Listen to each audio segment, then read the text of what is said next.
అధిక బరువు అనేక సమస్యలకు కారణం. సాహితీ యోగా ఆన్లైన్ క్లాసులో జాయిన్ అవ్వండి.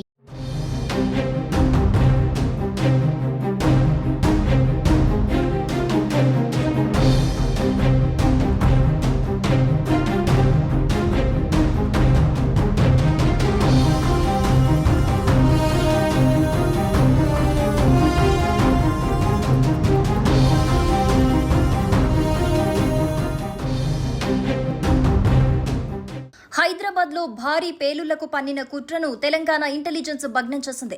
ఏపీ తెలంగాణ పోలీసులు జాయింట్ ఆపరేషన్ చేపట్టి హైదరాబాద్ లో పేలుళ్లకు ప్లాన్ చేసిన 2 వ్యక్తులను అరెస్ట్ చేశారు. విజయనగరానికి చెందిన సిరాజ్, హైదరాబాద్ కు చెందిన సమీర్ ను అదుపులోకి తీసుకున్నారు. విజయనగరంలో పేలుడు పదార్థాలు కొనుగోలు చేసిన సిరాజ్, సమీర్ కలిసి డమ్మీ బ్లాస్ట్ కు ప్లాన్ చేసినట్లు పోలీసులు గుర్తించారు. పోలీసులు తెలిపిన వివరాల ప్రకారం హైదరాబాద్ లో పేలులకు ప్లాన్ చేసిన వ్యక్తులను తెలంగాణ కౌంటర్ ఇంటెలిజెన్స్ అధికారులు పట్టుకున్నారు. విజయనగరానికి చెందిన సిరాజ్ ఉర్ రెహమాన్, హైదరాబాద్ కు చెందిన సయ్యద్ సమీర్ ఇద్దరూ కలిసి విజయనగరంలో పేలుడు పదార్థాలను కొనుగోలు చేశారు. వీరిద్దరూ కలిసి హైదరాబాద్ లో పేలులకు పక్కా ప్లాన్ చేసుకున్నారు. సౌదీ అరేబియా నుంచి ఐసీసీ మాడ్యూల్ ద్వారా వీరికి ఆదేశాలు వచ్చినట్టు పోలీసులు గుర్తించారు. దీంతో పోలీసులు ఒక ఇంటిలో తనిఖీలు నిర్వహించగా పేలులకు వినియోగించిన అమ్మోనియా, సల్ఫర్, అల్యూమినియం పౌడర్ ను స్వాధీనం చేసుకున్నారు.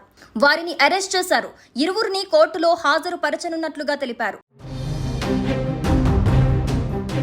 ఈ పేలుల గురించి సౌదీ అరేబియా నుంచి సిరాజ్, సమీర్ కు ఐసీస్ మాడ్యూల్ ఆదేశాలిచ్చింది. తెలంగాణ కౌంటర్ ఇంటెలిజెన్స్ తో పాటు ఏపీ ఇంటెలిజెన్స్ జాయింట్ ఆపరేషన్ చేపట్టి ఈ కుట్రను భగ్నం చేశారు.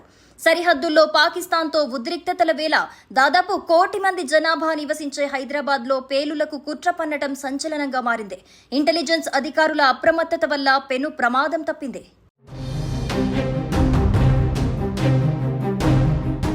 సుమన్ టీవీలో మీ పర్సనల్ అండ్ బిజినెస్ ప్రమోషన్స్ కోసం కింది నెంబర్కి కాంటాక్ట్ చేయండి.